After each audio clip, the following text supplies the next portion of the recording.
Today we are discussing about liquidator final statement of account. Liquidator final statement of account అనేది at the time of company winding up liquidator prepare చేస్తాడు. So liquidator అనే వాళ్ళు ఎవరు appoint చేస్తారు అంటే లిక్విడేటర్ని రెండు రకాలుగా అపాయింట్ చేయొచ్చు. Compulsory winding up, voluntary winding up. Compulsory winding up situation కనుక కంపెనీ ఫేస్ చేసినట్లయితే హైకోర్టు ద్వారా లిక్విడేటర్ని అపాయింట్ చేయడం జరుగుతుంది. అదే వాలంటరీ వైండింగ్ అప్ సిచ్యువేషన్లో కంపెనీ స్పెషల్ రిజల్యూషన్ ద్వారా లిక్విడేటర్ని అపాయింట్ చేస్తారు. సో ఇట్ లిక్విడేటర్ అపాయింట్మెంట్ తర్వాత అతను తయారు చేసే స్టేట్మెంట్నే liquidator final statement of account అని పిలుస్తాడు. సో మరి liquidator final statement of account ఎందుకు తయారు చేయాలి అంటే కంపెనీ లిక్విడేటర్ యొక్క మెయిన్ వర్క్ వచ్చేసి కంపెనీ యొక్క అసెట్స్ని రియలైజ్ చేయడం, ఆ తర్వాత he should make payments. So receipts and payments అనేది లిక్విడేటర్ ద్వారానే చేరుతాయి. సో కాబట్టి ఇతను అసెట్స్ రియలైజ్ చేసినప్పుడు వచ్చిన అమౌంట్స్ అన్నీ రిసీట్స్ గాను, అతను ఎవరెవరికైతే పే చేస్తున్నారో అవన్నీ పేమెంట్స్ గాను రికార్డ్ చేయడం జరుగుతుంది. So liquidator final statement of account అనేది మనకి సిబిసిఎస్లో కాకతీయ యూనివర్సిటీ పరిధిలో కానీ రిమైనింగ్ ఏ యూనివర్సిటీ పరిధిలో కానీ 12 మార్క్స్ వచ్చే క్వశ్చన్. సో కాబట్టి కంపల్సరీ మనం ఈ ఫార్మేట్ని కనుక నేర్చుకున్నట్లయితే మనకి ఈజీగా 12కి 12 మార్క్స్ వచ్చే అవకాశం ఉంటుంది. సో కాబట్టి ఇప్పుడు లిక్విడేటర్ ఫైనల్ స్టేట్మెంట్ ఆఫ్ అకౌంట్ని ఈజీగా ఎలా నేర్చుకోవడం అనేది నేను ఇప్పుడు మీకు చెప్తాను. సో ఈజీగా అంటే బిలో యావరేజ్ స్టూడెంట్ కూడా liquidator final statement of account వేసి అట్లీస్ట్ 10 మార్క్స్ తెచ్చుకోవచ్చు. సో అది ఎలా అనేది నేను ఇప్పుడు చెప్తాను. సో ఫస్ట్ మనం liquidator final statement of account అని టైటిల్ రాసుకొని 4 కాలమ్స్గా డివైడ్ చేసుకోండి. Receipts, amount, payment, amount. So మరి మనకి రిసీట్స్ ఫస్ట్ తీసుకున్నట్లయితే రిసీట్స్లో అసెట్స్ రియలైజ్డ్. సో కంపెనీ యొక్క అసెట్స్ని ఏ వాల్యూస్కి అయితే రియలైజ్ చేస్తున్నామో బాగా గుర్తుపెట్టుకోండమ్మా, ఏ వాల్యూస్కి అయితే రియలైజ్ చేస్తున్నామో. ఒకవేళ మనకి రియలైజేషన్ వాల్యూ సపరేట్గా ఇచ్చినట్లయితే రియలైజ్డ్ వాల్యూస్నే తీసుకోవాలి. సో కాబట్టి జాగ్రత్తగా ఇక్కడ అసెట్స్ రియలైజ్డ్ వాల్యూస్ని తీసుకోవడానికి ట్రై చేయండి. అందులో cash and bank balance. Cash and bank balance కింద మన కంపెనీ వైండింగ్ అప్ అయ్యే టైంకి ఎంత అమౌంట్ అయితే ఉందో ఆ అమౌంట్ని ఇక్కడ రాసుకోండి. Next other assets.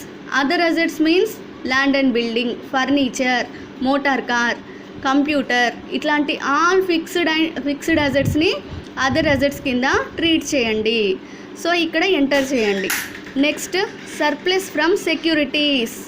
Surplus from securities.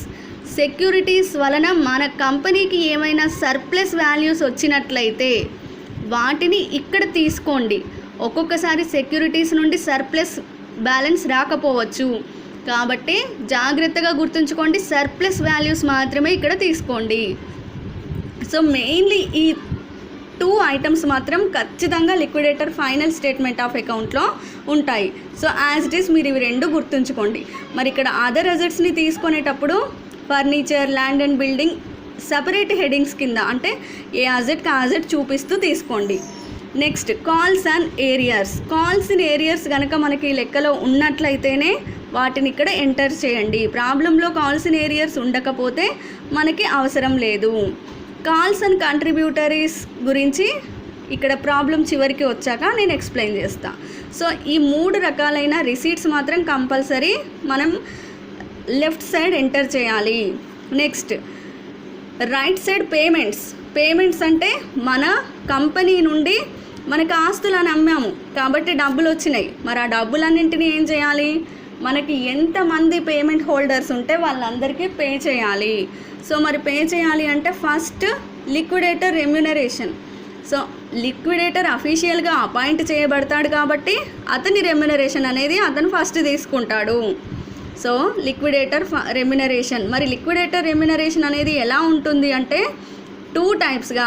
On assets realised, ఆస్తులను అన్నింటినీ రియలైజ్ చేసినందుకు కొంత పర్సంటేజ్ అంటే 2%, 3%, 4% అట్లా ఎంతో కొంత అసెట్స్ రియలైజ్డ్ పైన తీసుకుంటారు. ఆ తర్వాత అమౌంట్ డిస్ట్రిబ్యూటెడ్. అమౌంట్ డిస్ట్రిబ్యూట్ చేసినందుకు, అంటే సఫిషియంట్ అమౌంట్ ఎంతవరకు సరిపోతే అంతవరకు లిక్విడేటర్ డిస్ట్రిబ్యూట్ చేయాలి. అంటే దట్ మీన్స్ ఒకవేళ అన్సెక్యూర్డ్ క్రెడిటర్స్ వరకే అమౌంట్ సరిపోయింది అనుకోండి, అక్కడికే ఇస్తాడు. లేదా ఈక్విటీ షేర్ హోల్డర్స్ వరకు కూడా సఫిషియంట్ అమౌంట్ ఉంటే అక్కడి వరకు పే చేస్తారు. సో ఈ రెమ్యునరేషన్ గురించి నేను మీకు మళ్ళీ ఎక్స్ప్లెయిన్ చేస్తా. నెక్స్ట్ వచ్చేసి లిక్విడేషన్ ఎక్స్పెన్సెస్.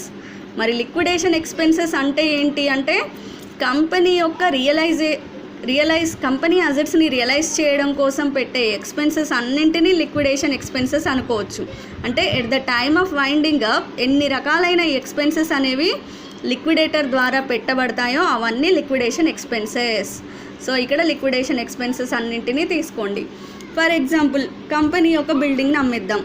సో మరి కంపెనీ బిల్డింగ్ని అమ్మేయాలి అంటే కొంతమంది ఏజెంట్స్ ఉంటారు, కొంతమంది కస్టమర్స్ ఉంటారు, వాళ్ళందరికీ చూపించాలి, టీలు కాఫీలు పోయాలి, ఊరికే అయితే రారు కదమ్మా. సో మరి అట్లాంటప్పుడు లిక్విడేటర్ కొన్ని ఎక్స్పెన్సెస్ పెడతారు కదా. సో అలాంటి ఎక్స్పెన్సెస్ ఏవైనా ఉంటే ఇక్కడ తీసుకుంటాం. సో ఎక్స్పెన్సెస్ కూడా అయిపోయిన తర్వాత డిబెంచర్ హోల్డర్స్. కంపెనీకి డిబెంచర్ హోల్డర్స్ అంటే కంపెనీ యొక్క అప్పుదారులు అని మనకు ఆల్రెడీ తెలుసు.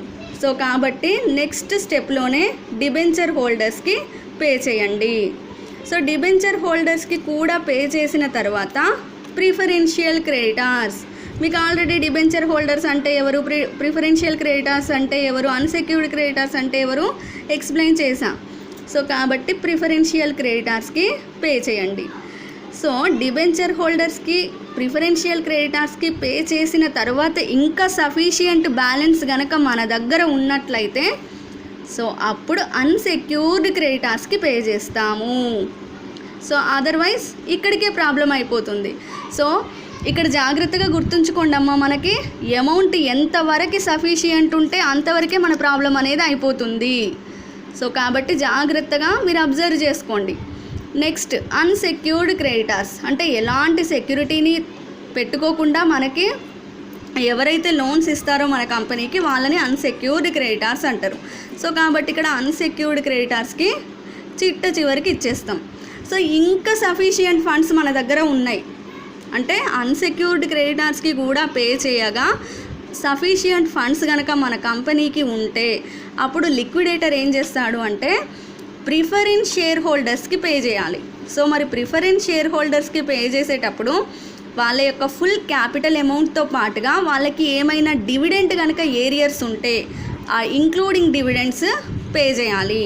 సో ఇంకా సఫిషియంట్ బ్యాలెన్స్ ఉంటే అప్పుడు ఈక్విటీ షేర్ హోల్డర్స్కి కూడా పే చేయొచ్చు. సో మరి equity share holders are the real owners of the company. So equity share హోల్డర్స్కి పే చేయడానికి సఫిషియంట్ బ్యాలెన్స్ లేదు, అలాంటప్పుడు వీళ్ళకి పే చేయడానికి లేదు. ఒకవేళ ఇంకొక సిచ్యువేషన్ ఉంటుంది, ఇక్కడ 3 situation we facing. First situation ఏంటి, ఈక్విటీ షేర్ హోల్డర్స్కి పే చేయడానికి సరిపోయినంత అమౌంట్ లేకపోవడం, అప్పుడు let it be leave, equity share హోల్డర్స్కి పే చేయము, ఇది ఫస్ట్ సిచ్యువేషన్.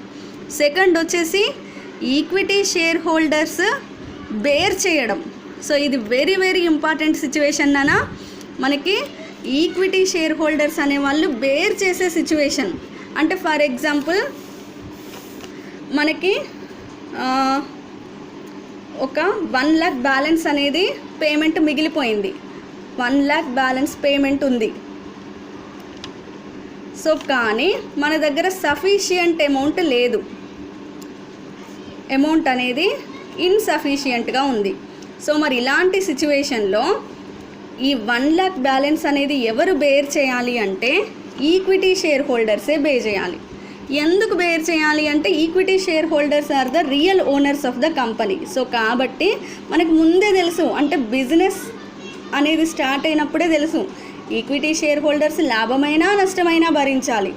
కాబట్టి ఇక్కడ ఇన్సఫిషియంట్ బ్యాలెన్స్ వచ్చినప్పుడు వీళ్ళు ఈక్విటీ షేర్ హోల్డర్స్ ఎంతమంది ఉంటారో వాళ్ళందరి దగ్గర నుండి కాల్స్ అనేది తీసుకోవడం జరుగుతుంది.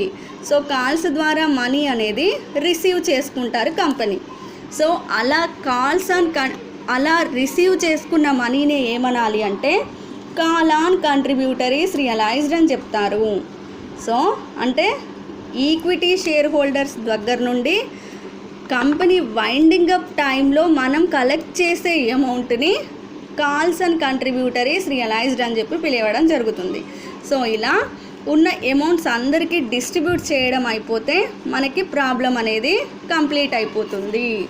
సో అంటే మీరు ఇంకా ఈజీగా గుర్తుపెట్టుకోవాలి అంటే ఏం చేయాలి, మనకి రిసీట్ సైడ్ వచ్చే ఐటమ్స్ 4 అసెట్స్ రియలైజ్డ్, వేరియస్ అసెట్స్ని వేరువేరుగా చూపించండి. Surplus from securities, calls in arrears, calls in contributories realised. So మరి పేమెంట్స్లో వచ్చేటి ఏంటి, లిక్విడేటర్కి సంబంధించినవి. లిక్విడేటర్ ఏమేమి తీసుకుంటాడు, రెమ్యునరేషను, ఎక్స్పెన్సెస్. తర్వాత మన కంపెనీకి ఉండే అప్పుదారులు ఎవరెవరు ఉంటారు, మెయిన్గా డిబెంచర్స్ ఉంటారు, preferential creditors. Preferential creditors is nothing but మన కంపెనీ వైండింగ్ అప్ టైంకి 12 months బిఫోర్ నుండి మనకి ఎవరైతే సర్వీస్ చేస్తారో వాళ్ళందరినీ ప్రిఫరెన్షియల్ క్రెడిటార్స్ అంటారు. అంటే company employees like that. So అట్లాంటివి. తర్వాత అన్సెక్యూర్డ్ క్రెడిటార్స్, కంపెనీకి ఇచ్చే ఎలాంటి సెక్యూరిటీ లేకుండా అప్పులు ఇచ్చిన వాళ్ళు ఉంటారు కదా, వాళ్ళందరినీ అన్సెక్యూర్డ్ క్రెడిటార్స్. ఈ 3 రకాలైన అప్పుదారులు కంపెనీకి ఉంటారు. అంటే జాగ్రత్తగా గుర్తుంచుకోండి. First liquidator, remuneration, expenses. Second స్టెప్లో అప్పుదారులు ఎవరెవరు, debenture holders, preferential creditors, unsecured creditors. ఆ తర్వాత షేర్ హోల్డర్స్, కంపెనీకి ఉండే షేర్ హోల్డర్స్ ఎంతమంది, preference share holders, equity share holders. అట్లా 3 steps పేమెంట్స్ అయితే సరిపోతుంది. లిక్విడేటర్కి సంబంధించినవి, అప్పుదారులకు సంబంధించినవి, తర్వాత షేర్ హోల్డర్స్కి సంబంధించినవి. సో అంతే, ఈజీ. ఇలా ఈజీగా కనుక మీరు ట్రై చేసినట్లయితే ఖచ్చితంగా 12 marks మీకు వస్తాయి నాన్న. ఓకేనా? సో ఇది బాగా ఈరోజు మొత్తం మీరు లిక్విడేటర్ ప్రాక్టీస్ చేయండి.